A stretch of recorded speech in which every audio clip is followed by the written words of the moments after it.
Hi, everybody. I get a chance to interview people who I really respect.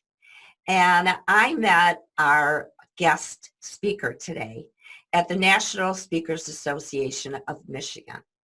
And before she even opened up her mouth, I knew that this was a woman who was brilliant and who has a ball of energy within herself that even was more than mine. So I said, this is going to be a good relationship. And I am happy to introduce Kristie Stocker, who's an award-winning speaker and success coach. She's going to give us the inside scoop on getting out of our own head and into the success track of abundance. And you tell me that's not a great topic for today. Well, Kristie is one part energetic problem solver mixed with a generous portion of leadership consultant and a sprinkle of marathon runner. She's the CEO of Kinetic Edge, a leadership company that specializes in working with accounting firms to transform their emerging driven professionals into high-performing rock star leaders. When she's not coaching technical professionals to be awesome leaders, traveling the world, or hosting high-performance success retreats, she helps professionals create powerful lives full of purpose and passion. Hello, Kristie. Hey, Joyce, good to see you. Same here. And now that I told all my loyal blog readers all about you, I can't wait for them to really see who you are and hear the important things that you do in your life. What are some of the things that you've done in the past to get out of your own head? How would you like that for a question? Put Right. you on the spot. I know. How much time do we have now? Well, some of the things that I did is, first of all, I have this saying in my head where if my stress levels get too high, I say everything stops. Everything. Whether I'm driving, whether I'm talking to someone, whether I'm at the desk or whatever it is, I say everything stops. And I've gotten in tune with my body and my mind so well, I suppose. Like my self-awareness, I've been really training myself to be very self-aware. And I can tell when the stress points are hitting and I'm not myself, right? I'm not positive. I've got a lot of limiting beliefs. I'm doubting myself. I said, you know what, Kristie, everything stops. And the quicker that you can say everything stops from the moment that it happens to the moment that maybe you're at a high stress period, the quicker that you'll recover. So that is something that I do. And especially with everything going on right now, when my stress levels were getting a little too high, I say, you know what, Kristie, everything stops. Think about it, reframe it. Do you really need to be putting this much energy into whatever is bothering you or limiting you? And so I kind of step back, think about it, and then reframe it and then go back at it again.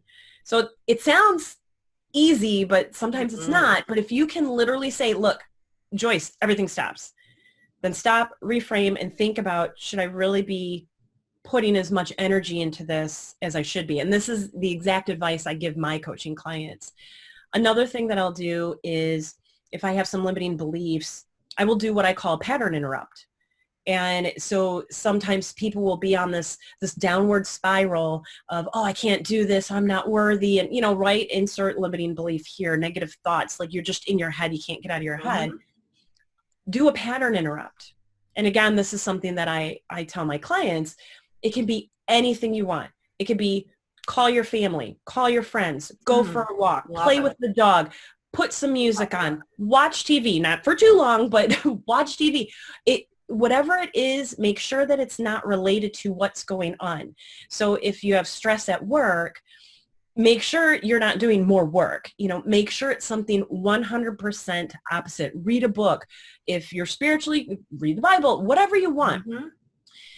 But a pattern interrupt, even for 5 minutes, will take yourself out of that downward spiral and then give your brain enough time to decompress and just let loose a little bit, get lost in the 5 or 10 minutes that you're taking for your pattern interrupt, and then go back at it. Now, sometimes the pattern interrupt could be meditation.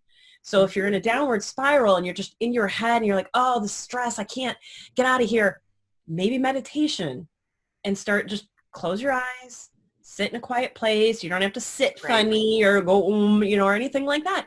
Just sit in a very quiet place. Let the thoughts come in and out of your head. Just acknowledge them and let them go, and then bring yourself back. So those are some quick things that you could do, and things that I've done that will stop me from going in a downward spiral with limiting beliefs and everything. I mean, there's a lot more to it, but those are the top 2 that I recommend.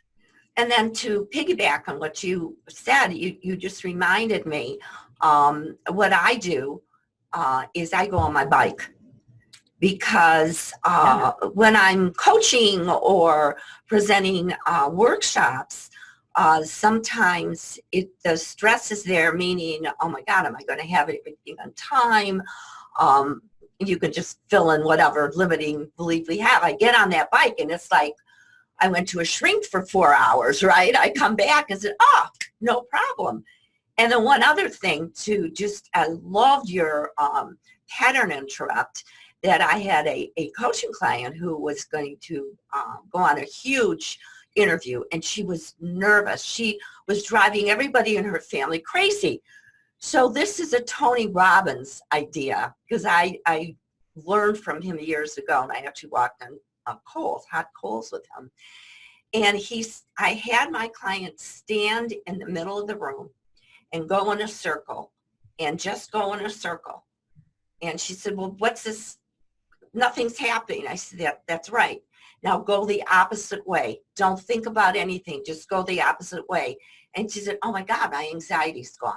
I realized that this is just for right now, and then it seeps back in. But those pattern interrupts, and I haven't used that expression since you just mentioned it a long time ago. Yeah. Excellent. Now, how can we, and this is a tough one, because we all experience our own negativity. And right now, I mean, I'm going to be publishing this probably in May of 2020. So right now, Kristie and I are speaking during the coronavirus outbreak. And there's so much negativity, such as, am I going to live through this? Am I going to have a job? What about my significant other? Am I doing everything right? I mean, we all know what these. What can we do? Because these negativity traps are always there. How can we not stop them always, but how can we get and continue on that success track that you speak so highly about? Well, there's a few things. There's probably a couple surface things that you can do, some easier things, and then I would say there's probably one deeper thing that you can do. So I would say first the 2 surface things are beware of the noise, first of all. And if I'm remembering correctly, it's Charlie Tremendous Jones, and I'm paraphrasing, but he says you are who you associate with and the books you read. Right? So true. And so if you're out there reading the rhetoric and the opinions, I mean, even if it is your family and friends and your trusted folk, it's still opinions, it's still noise, it's still talk. And even though people are well-meaning, that can feed negativity, it can feed panic, it can feed anxiety, it can feed all that. And if you're not doing what I call protecting your aura and making sure people aren't dumping trash on your yard of your mindset, then that's going to seep in, and that's going to feed your normal limiting beliefs. That's going to feed negative mindset. So limiting the amount of perhaps news that you watch, even though it's important to stay informed in the right sources, maybe limiting the amount of news, maybe limiting the opinions and the talk and the noise of everything, and not just what's going on now, just period. Watching the noise. and reading things that are going to move you forward and put you in a positive mindset rather than a negative. Associating with people like you, Joyce, who are going to put you in a positive mindset, not a negative mindset. Balcony people lift you up, basement people bring you down. So I would say that would be one of them. The other thing is, it's funny that you asked this question because I just spoke with my mentor. I have a coach.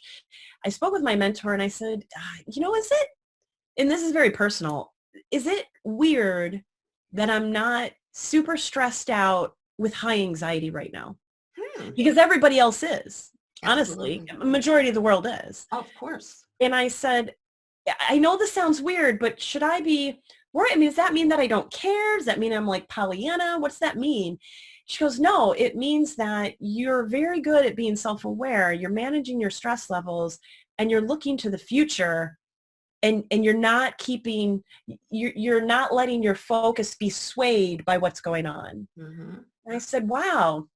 I said, that makes sense, because the people that, and again, no offense to anybody here, but the people that want to binge watch TV or sit and eat a lot, or, whatever, that's how they cope with the negativity, right? I mean, that's how some people, that's all they know how to do. But if the people shifted their focus to something more positive and more purposeful, that will limit how much negativity that you're allowing in your mind.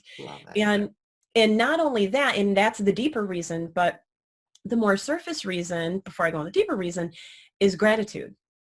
And I've done a couple of my own video series when I was traveling in Florida. I said, all of this is going on. Everybody is stressed. I said, I'm literally thinking of everything I have for a blessing. I have electricity in my home. I have a home. I have income coming in. I have fresh air. I have clean water. I have people who love me. I'm healthy. My family is healthy. I mean, I'm really getting down to the basics of what I am grateful for. And when people kind of bring that internally and say, you know what, I have a sense of gratitude for the simple things. I have 2 legs. I can go walk my dog. I have a car. I can drive to get groceries. There are so many things to be grateful for that I think when people don't concentrate on those, then that's when the negativity hits. Like, oh gosh, I don't have this. I don't have that. That is not living and having an abundance mindset, as we talked about, right? Yes. So when you are thinking in limitations all the time, that's what you're training your brain to think. Oh my gosh, I don't have money. Oh my gosh, I don't have this. Oh my gosh, I don't, whatever it is. That's all your brain thinks about. So then of course you're going to be limiting your beliefs. You're going to have negativity. And unfortunately, you're going to spread that to your friends and family, your coworkers, your kids, all that kind of thing. But when you think in abundance and have gratitude and think about your blessings, it is huge. And then that way you're just like, wow, look at all these things that I have. I mean, look at all these books that I can read. Yes. If I'm quarantined, I got a whole bookshelf of books. Think about the things I can learn, right? So, I mean, just those little things, those surface things that I think people could just at night think about the top 5 things that you're grateful for. Maybe in the morning, first thing you do when you wake up, think about the top 5 things. They don't have to be big. They can be small, whatever they are. If you just think about in the morning and night, the top 5 things that you're grateful for, I guarantee you that your mindset will change to more of an abundance mindset. And if you want to take it one step further, journal it. That is what I recommend to all my coaching clients, is journaling their top 5 gratitude points and their blessings. I love this answer. And you just reminded me, I use the word boundary a lot. And I got to tell you a personal story about the abundance. So here I am, known for my positive attitude. And as a result of everybody being home, I go on Zoom and meet with different colleagues in the training industry and coaching industry, and we share ideas how we can help our clients during these times without selling to them. because Right. that's my own personal value. How could I get on the telephone and say, hire me right now? I choose not to do it that way. I just want to connect people. So I had one of my friends say to me, Joyce, with all this negativity right now, your positive attitude is driving me crazy.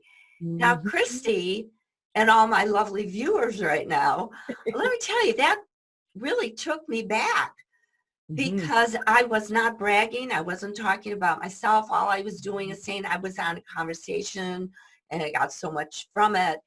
And we have to set boundaries for ourselves, how many negative people we allow. And this is what you even said in a different way around us. It's just huge because there are more of those than the ones that like-minded, positive people that you may be. So I want to thank you so much for being an extraordinary guest. And before I let you go, I've got to find out. Please tell people how they can reach you, what else you would want them to know about you, because that's what I do. When I invite people like you on my show, Kristie, I want people to really digest all the wonderful resources that you offer. Oh yeah, absolutely. Well, like I said, I'm a success coach and I'm a leadership consultant. You can always find me on my website. It's Mhm. KristieStocker.com. So it's KristieStocker. So KristieStocker.com. Mhm. And you'll see information about my coaching services, my speaking services, and my leadership consulting. And if you are someone in an organization, a professional organization that would love some leadership training around communication and team building and behaviors and things, that is definitely all me. I Great. love doing that kind of stuff. And if you're a professional, if you're an individual, perhaps in a technical field or accounting or actually I serve all fields, but I love serving accountants and technical people. But if you're a professional and you want to learn how to perhaps climb the leadership ladder, maybe you're an emerging leader and you want to climb a little bit more, perhaps go into director, vice president, or CEO or whatnot, or maybe you're a professional and you're in an industry that you're just not as passionate about anymore, Mhm. that's where I come in. I love helping people transition into industries or passions that they really, really, really want to do, but they just have no clue how to do. So if you're Perfect. one of those people, you can catch me on my website at KristieStocker.com. Of course, I'm on Facebook, I'm on Instagram, I'm on Twitter, all at those same things. I'm also on LinkedIn. And so, yeah, if you want to book a call with me or anything like that, you can go right on my website, go to Mhm. contact, fill out the form, and let's make it happen for you. Let's see how we can support Great. you. Well, I hope that I know this isn't goodbye because we're going to be meeting face Oh, to yeah, face. yeah. Will you please return? I'd like to go and have another interview with you because you are a perfect guest. Woo! Would you please come back? I would definitely come back. Woo! Yeah, Good, yeah. Let me know what your people want to hear, and let's good. make it happen, Joyce. Matter of fact, please make sure that you comment, viewers, and find out what else you would like to find out about Kristie or questions that you would like me to ask her. So when she comes back, we'll go even deeper. Let's do it. So have a great week, everybody. And this is Joyce Weiss signing off. And remember, you get what you tolerate.